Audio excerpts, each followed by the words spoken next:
Je suis triste. Je suis blessée. Je suis confuse.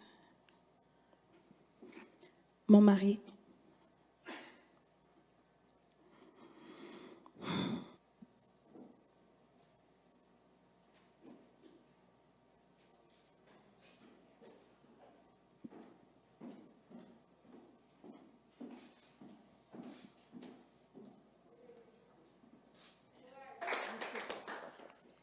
Mon meilleur ami à moi.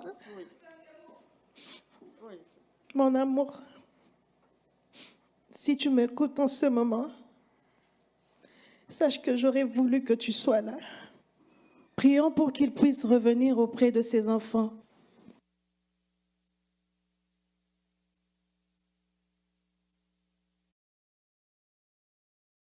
On nous a fermé tous nos comptes bancaires. On se lève un bon matin.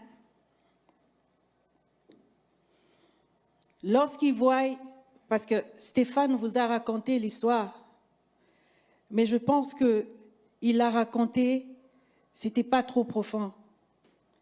Ils sont venus, ils ont pris mon mari. Et directement, vous êtes endormis, on frappe à la porte, vous voyez des gens qui viennent prendre votre mari, 35 enquêteurs qui débarquent, on l'accuse d'agression sexuelle, on l'accuse et de fraude fiscale, on vient, on nous prend les enfants pour dire qu'il est un mauvais père, le tout à la fois. 35 enquêteurs, on a fouillé ma maison de fond en comble, dans les plafonds, partout. Et tous les comptes ont été bloqués, les bijoux ont été pris, les choses de valeur ont été prises. Et ensuite, on l'emmène au tribunal. Ils viennent, ils ferment tout. Je suis au Québec, ça va faire depuis 2013. Tous les gens avec qui on est arrivé en même temps, que je peux connaître, ont eu leur nationalité. Et moi, on a refusé de me donner. Ils ont bloqué. Pourquoi? Parce que je suis mariée à Paul Mukendi. C'est triste. Mes enfants sont nés ici. On se lève un bon matin, la banque vous appelle pour vous dire on n'a plus besoin que vous soyez nos clients. Vous vous levez un matin, Scotia t'envoie la lettre, TD t'envoie la lettre, les banques vous envoient les lettres, vous vous demandez, Seigneur, qu'est-ce qui se passe? Qu'est-ce qui nous tombe sur la tête? Je suis triste. Je suis blessée. Je suis confuse. Mon mari.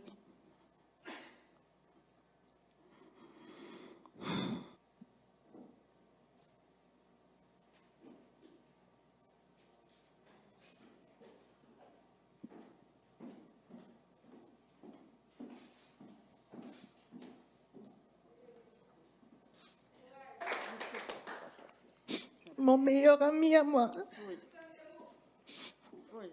Mon amour, si tu m'écoutes en ce moment, sache que j'aurais voulu que tu sois là. Prions pour qu'il puisse revenir auprès de ses enfants.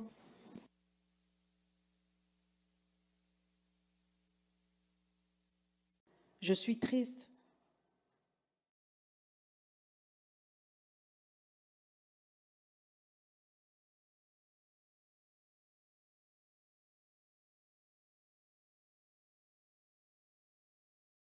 Regardez comment Casarema vient faire l'apologie, la défense de ce monsieur. Donc c'est Casarema, comme je vous l'ai dit, si vous avez bien suivi, c'est Casarema qui a défrayé la chronique en disant que l'histoire de kidnapping là, quelqu'un a envoyé à Casarema cette information selon laquelle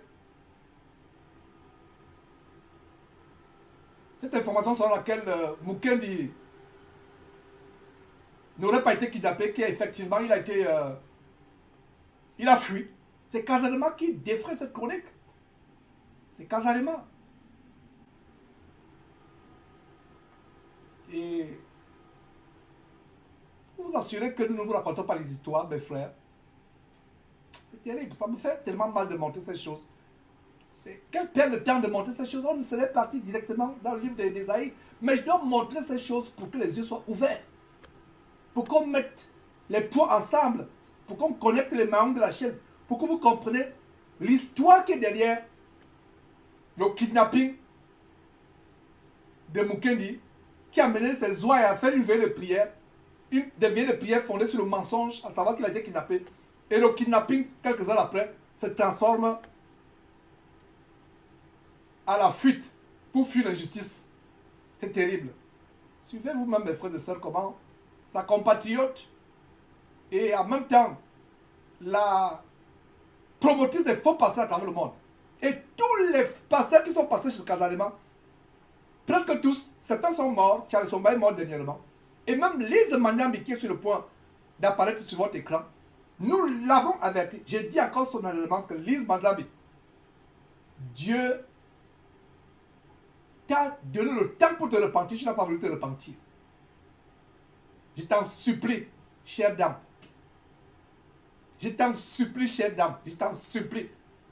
Parce que ce qui va s'abattre sur toi, non, non, Lise Mandambi, tu seras exposé 1 milliard de fois. C'est-à-dire que, en fait, ton exposition sera comme un cadavre d'un chien qui est exposé en carrefour.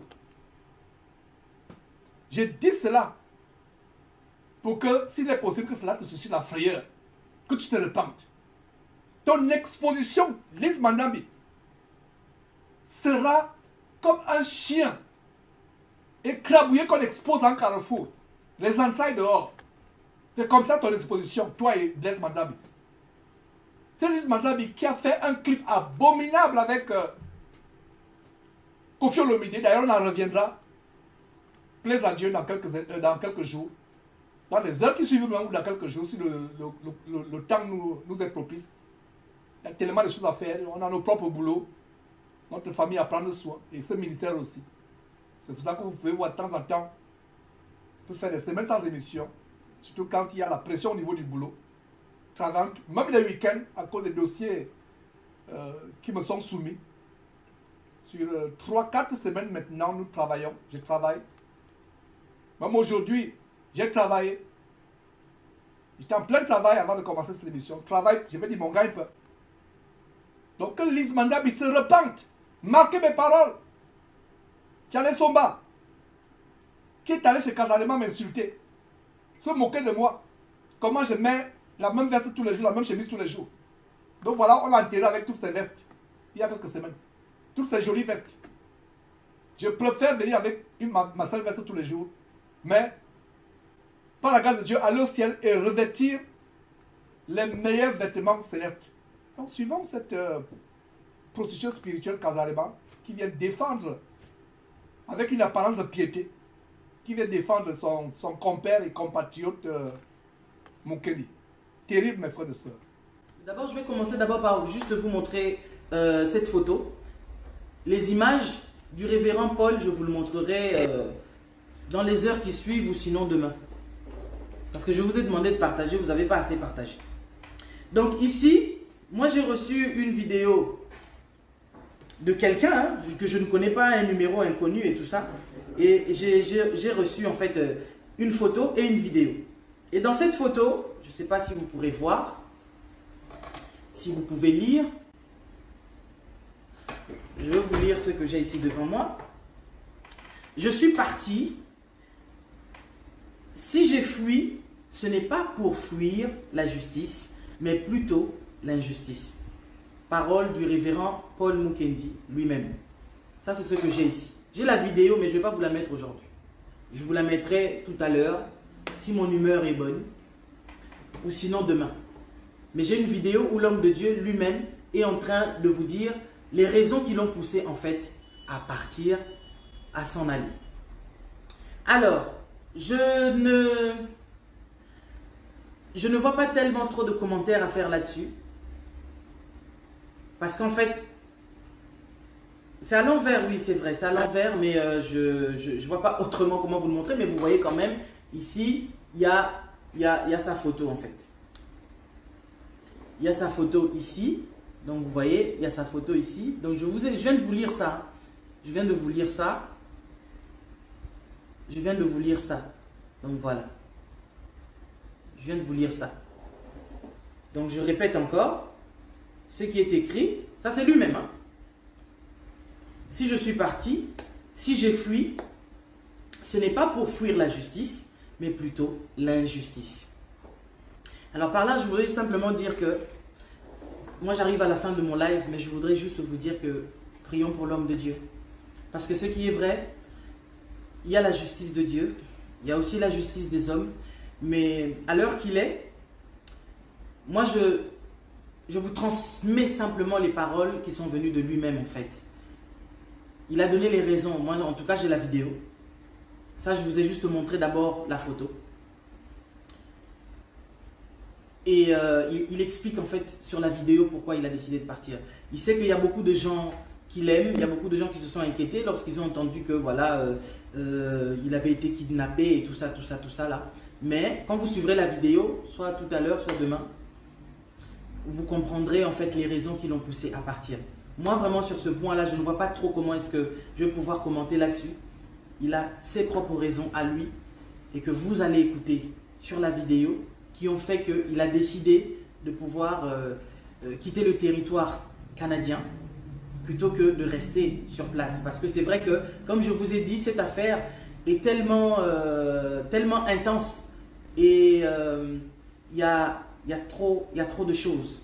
Il y a trop de choses, il y a trop de choses, il y a trop de choses. Mais d'abord, je vais commencer d'abord par juste vous montrer... C'est terrible, mes frères et sœurs. Voilà. Ça ne me surprend pas que cette femme, Lise Mandambi, cautionne la fuite, l'évasion, l'escapade, la cavale de son compère Mukendi. Parce que le mari même de Lise Mandambi avait fui sa femme avec l'argent du sang. Parce que Casalema, pour ceux qui ne le savent pas, est une entreprise d'escroquerie évangélique basée sur le sang d'un enfant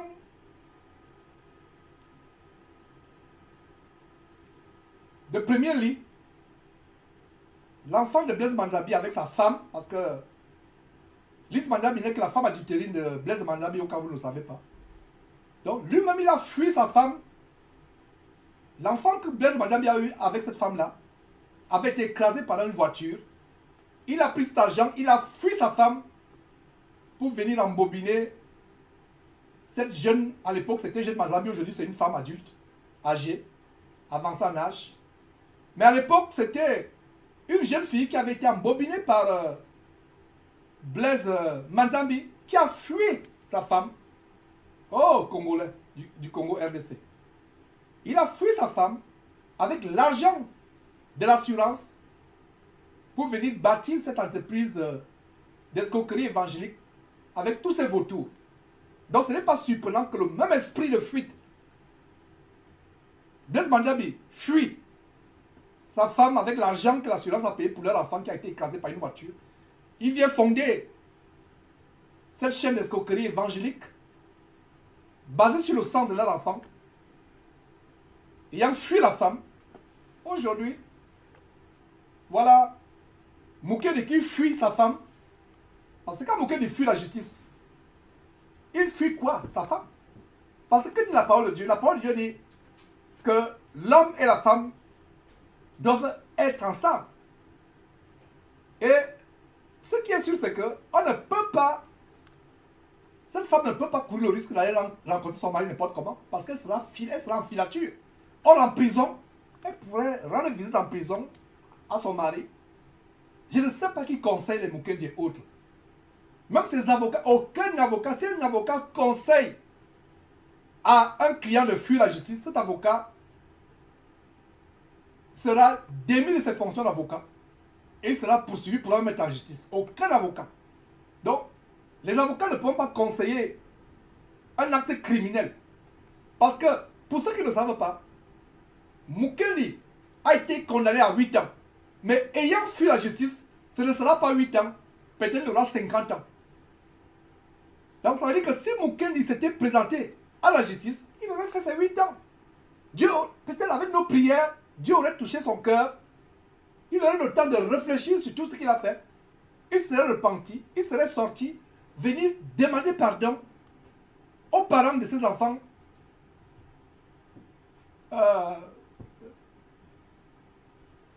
qui ont été violés par lui. Donc il a extrait le sang virginal à cause de ce viol. Il aurait demandé pardon à Dieu, aux hommes, aux parents, il serait repenti.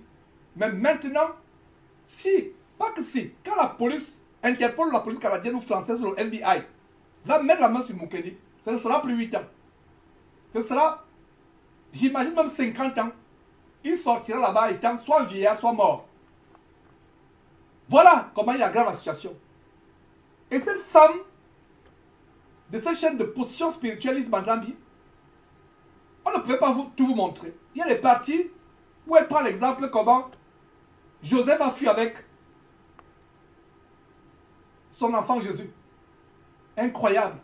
Joseph a fui avec son enfant Jésus parce que Joseph avait violé les enfants à Bethléem ou en Galilée ou en Nazareth. C'est pour ça que Joseph a fui. J'ai tout simplement pris un morceau parce que ce que cette femme dit dans cette vidéo, dans cette live, c'est insoutenable. Que Dieu ait pitié de cette femme, Lise Manzambi. Que Dieu ait pitié de cette femme. Et voilà ce que mes frères et sœurs, je voulais vous montrer. Les oiseaux de même plumage volant ensemble, se défendant tour à tour.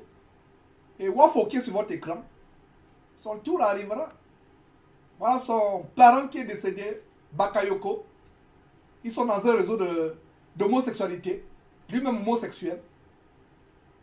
Et selon les supputations, Wafo et Mukendi étaient des amants faisant l'homosexualité. Quand vous voyez un homme qui se soigne excessivement, ce n'est pas mauvais de prendre soin de soi. Comme cette vidéo qui est virale, que nous avons publiée il y a quelques jours,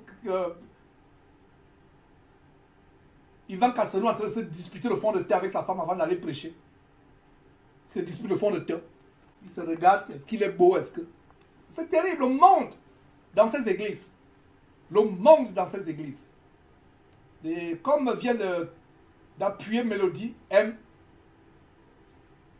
c'est bien comme il a aggravé sa peine. Il a aggravé sa peine de prison. Il sera arrêté. Il sera. Sauf s'il va se réfugier dans un village Nyangangongo, là-bas ou à côté du volcan qui a explosé. Il y a le volcan qui était en ébullition dernièrement, en éruption. Donc il a se réfugier dans un village. Même dans un village, même les Américains actuellement ont la capacité d'aller détecter les talibans ou les gens d'Al-Qaïda dans les montagnes. Il ne pourra pas se cacher. Et sa tête sera mise à prix. La tête sera mise à prix. Si sa tête est mise à prix, on dit, ok, la rançon de 100 000 $ pour attraper Mukendi, il y a des gens qui vont le livrer. Mais à ce qui nous concerne chrétiens, nous ne livrerons pas Mukendi pour de l'argent. Parce que c'est l'argent sale. Mais nous allons livrer Mukendi gratuitement. Parce qu'il mérite d'être allé en prison. Afin que le sang virginal de cette fillette qui a coulé soit vengé. Et c'est avec plaisir qu'on va le faire. Donc si vous avez une information sur Mukendi, envoyez cette information par georges.nama@gmail.com. Je reprends, Georges avec S à la fin, georges.nama@gmail.com ou par WhatsApp +1 832 773 11 36. Si vous avez une information sur Mukendi, envoyez-la. Nous, on va la relayer au service de police approprié au Canada ou aux États-Unis. Et nous allons d'ailleurs le signaler aux États-Unis. Nous allons le signaler parce qu'il est probable que, n'ayant pas de passeport canadien, il ait traversé la frontière à pied. Parce que même par voiture, on va vous contrôler la voiture. Alors s'il avait un deuxième passeport, parce qu'il était de nationalité canadienne, si je ne me trompe pas, alors s'il avait un passeport congolais, peut-être il a pris l'avion pour aller soit au Congo, soit en France. nous allons le signaler. Si c'est en France, nous allons le signaler. Donc ce monsieur ira en prison. Et je reviendrai faire une émission où on voit Mukendi avec les menottes allant en prison. Il aurait été frappé de mort. Comme Tibi Joshua, comme Charles Somba, comme le Gabonais Gaëtan Piébé.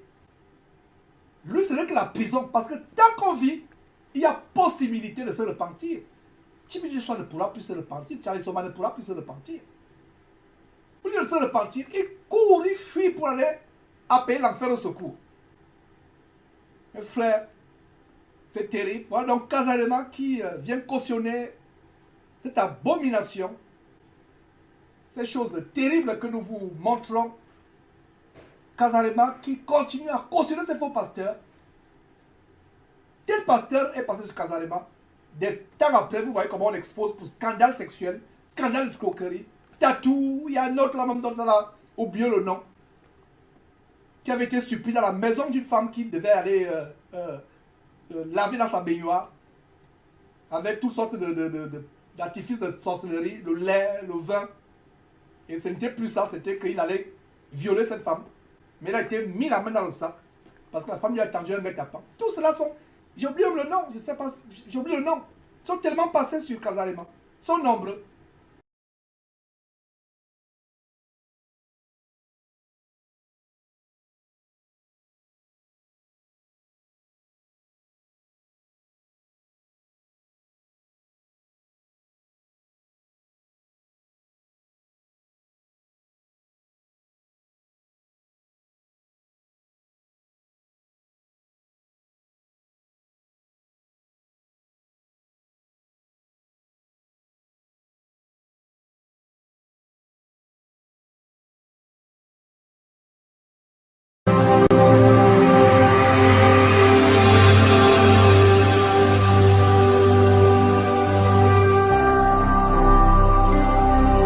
Jésus-Christ TV, vous connaîtrez la vérité et la vérité vous affranchira.